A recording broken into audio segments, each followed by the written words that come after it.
Imagine this, a best-selling novel that millions of women say spoke directly to their experiences with love, pain, and resilience is being adapted into a major Hollywood film. Fans eagerly await seeing these raw emotions on screen, only to be met with casting and production choices that feel disconnected, commercial, and inauthentic. Instead of empowerment, they see marketability. Instead of truth, they see profit.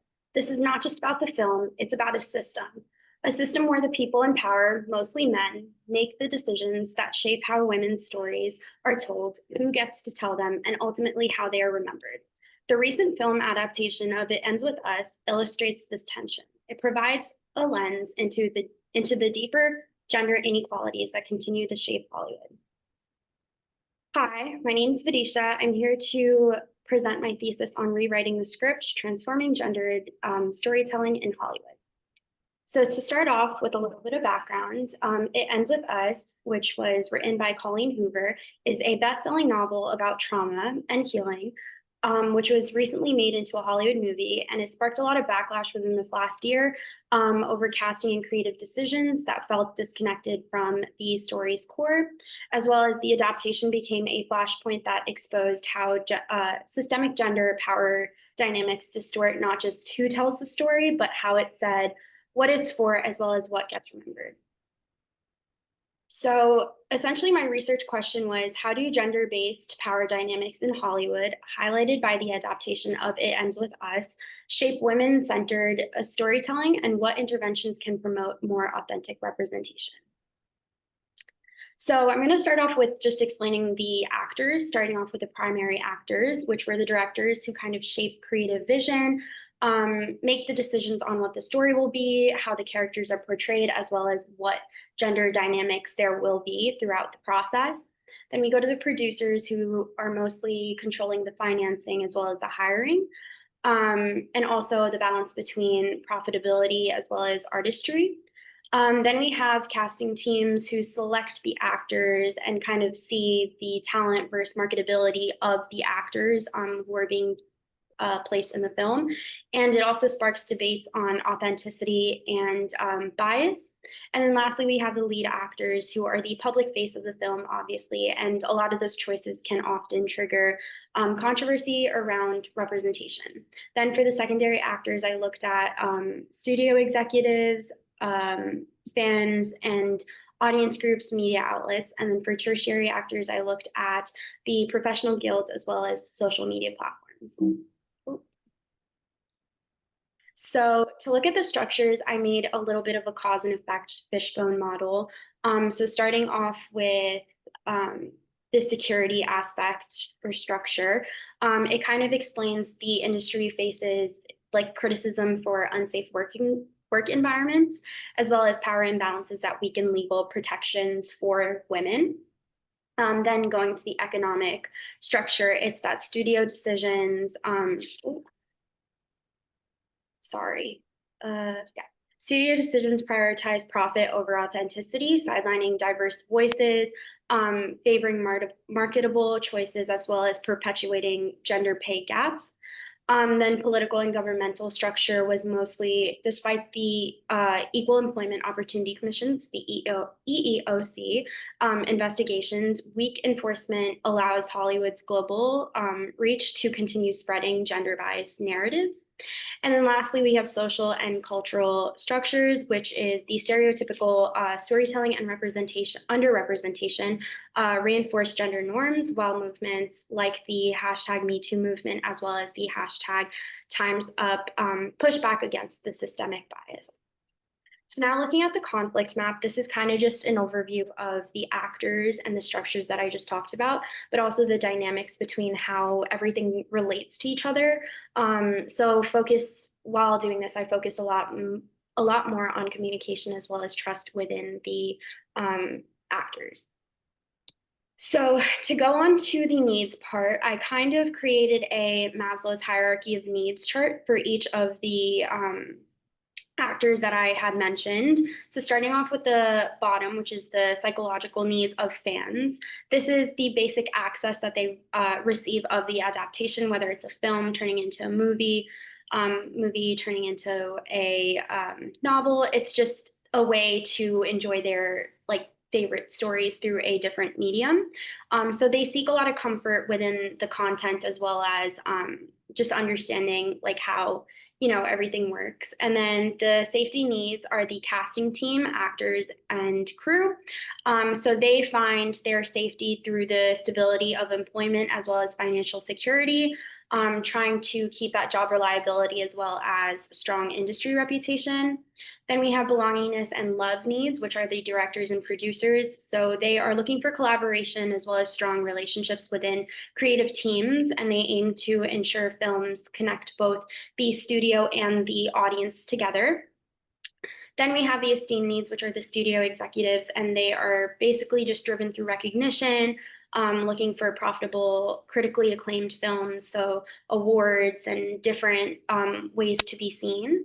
Again, going along with the reputation of the industry. And then lastly, we have self-actualization, which are the fans after filming, after watching the film, and they're to see if their adaptation kind of meets the requirements of what they had gone in and like anticipated, as well as creating like meaningful elements of the adaptation.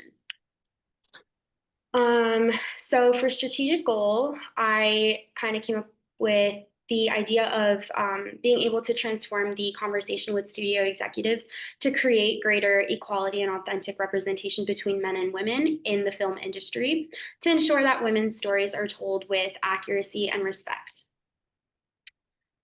So through my interventions, I have the participatory storytelling framework, which is, so basically its purpose is to increase authenticity and inclusion in women-based narratives. The method is through storytelling labs, co-creating, co-writing with communities, as well as following ethical guidelines. And that impact is mainly to shift narrative power, and like challenge the gatekeeping aspects that there are.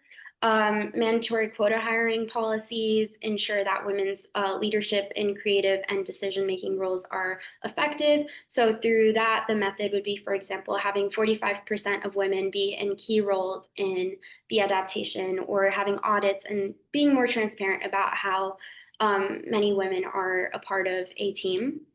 And then the impact of that is the structural change, authentic representation, and accountability. Lastly, we have the World Cafe. So that purpose, or the purpose of that, is to build collective sustainable solutions in Hollywood. And its method is through having multi-stakeholder forums, rotating dialogue, as well as collaborative toolkits. And its impact is to kind of have like an understanding of having a lot of people and just having a more transparent outlook on how things can be fixed within the industry. So going on to cultural sensitivity, there is the center's the lived experiences, ethical and trauma-informed, intersectionality matters, collaborative methods, as well as global responsibility. So just to touch up on a few, for centers' lived experiences, obviously keeping things authentic. Participatory storytelling ensures stories are created with and not just about marginalized voices. Intersectionality matters. It's more recognizing diverse experiences across race, class, gender, identity, ability, as well as sexuality. And then also global responsibility. Hollywood's reach means cultural sensitive narratives that can challenge harmful norms worldwide. And then going on to monitoring and evaluation, there is the community feedback, annual diversity audits, follow-up infrastructure, as well as authenticity assessments. So going through each of them and how they relate to my my interventions. So the first one, community feedback, goes along with participatory storytelling because it ensures that stories resonate with lived experiences as well as avoids tokenism. Annual diversity audits go along with quota-based hiring because it offers a more measurable accountability track, as well as allowing for structural change.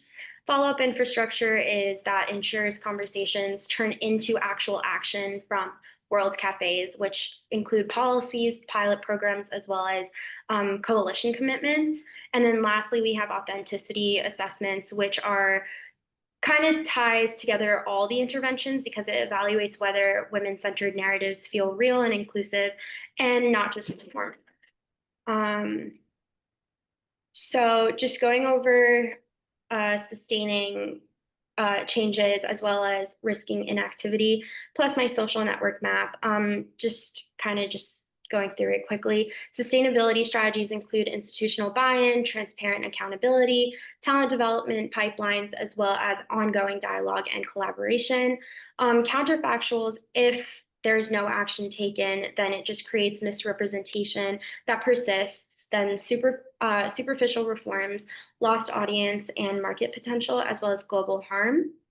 I think global harm is one of the most important things to kind of just touch on real quick because it's Hollywood's like exclusionary practices kind of ripple across the whole global media industries, whether it's Bollywood or other places like that that have big film industries like Hollywood. And then just a little touch base on social network map. It's kind of just showing that the producers are the heart of everything and they're the main primary actors and kind of how everything relates to the producers themselves. And then in conclusion, basically just recapping everything, the problem is that women's stories are often reshaped or erased by a system that prioritizes profit over authenticity. My interventions were participatory storytelling frameworks, mandatory quota-based hiring policies, as well as the World Cafe. My goal was to, or is to, create a cultural shift where women lead, create, and define their own narratives. And the outcome is Hollywood, like a Hollywood where representation is not just visible, it's visionary, fair, and sustainable. Thank you so much, and please remember, equity is not behind the scenes, it is the scenes. And I reference it.